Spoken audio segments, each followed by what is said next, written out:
kalian harus tonton film ini pas sepi aja atau pas malam aja ya.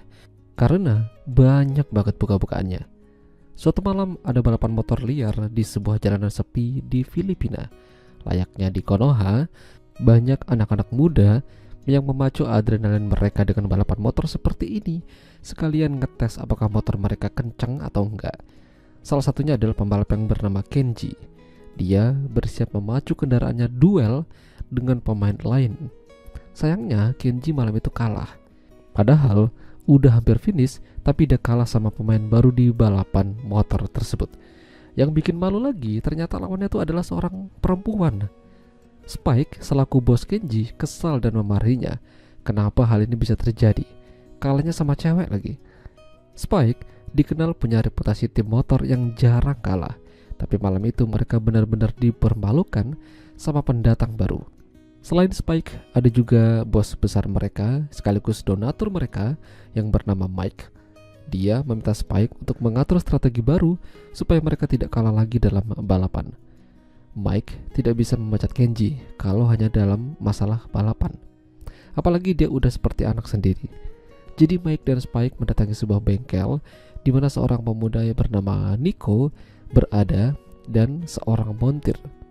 Jadi ceritanya, Nico ini adalah kekasih dari pembalap cewek yang mengalahkan Kenji kemarin malam. Intinya, Spike ingin mengajak atau merekrut ceweknya Nico untuk gabung ke tim mereka. Tapi syaratnya Nico juga harus ikut karena sudah satu paket. Akhirnya, keesokan harinya mereka datang ke bengkel Spike. Nico dan pacarnya yang bernama Mika disambut baik oleh mereka. Mereka bersedia menjadi bagian tim, dan sebagai hadiah mereka dikasih motor. Lumayan lah bisa buat jalan-jalan ke mall. Tak lama datanglah seorang tante-tante semok bernama Glenda. Dia ini kekasihnya Spike. Duitnya banyak dan tajir. Udah bisa dipastikan lah ya kalau Spike ini menang banyak. Kala itu Glenda melihat ada Mika dan Nico di sana. Glenda menyadari kalau pandangan Spike itu dari tadi tertuju pada Mika. Glenda ngambek lalu masuk mobil. Menyadari hal tersebut, Spike menjelaskan kalau hanya dialah satu-satunya tante yang dia sayangi. Alhasil, di mobil sempat-sempatnya mereka karaokean. Setelah itu, barulah Glenda agak tenang dan mulai menyapa Mika dan Nico sembari mengucapkan selamat datang dan selamat bergabung di tim motor Spike. Dari kecil, memang Mika ini senang motoran. Banyak koleksi helm full face-nya di kos-kosannya yang keren-keren. Selain itu, dia juga bekerja menjadi penjaga kasir di sebuah kafe. Jadi bisa dibilang nih dia ini wanita yang mandiri. Spike datang ke kafenya sambil cari perhatian, berharap mungkin suatu hari nanti dia bisa mendapatkan atau melihat gunung kembarnya. Di sisi lain, Spike mendapati Glenda lagi ngobrol sama Nico di bengkel. Sepertinya mencurigakan, soalnya Glenda tatapannya agak lain sih. Supaya Spike gak curiga, akhirnya dia memberikan enak-enak, membangkongkan. Hubungan Mika dan Nico ini sangat baik. Mereka gak pernah selingkuh dan percaya pada pasangan masing-masing. Ya gimana enggak, dikasih begituan, pastilah Nico betah. Suatu malam balapan motor digelar kembali. Mika menjadi kebanggaan baru di tim Spike. Malam itu dengan mudah dia mengalahkan lawannya. Tapi ada yang gak senang, Kenji. Posisinya direbut dan kemungkinan dia bakalan gak dipakai lagi.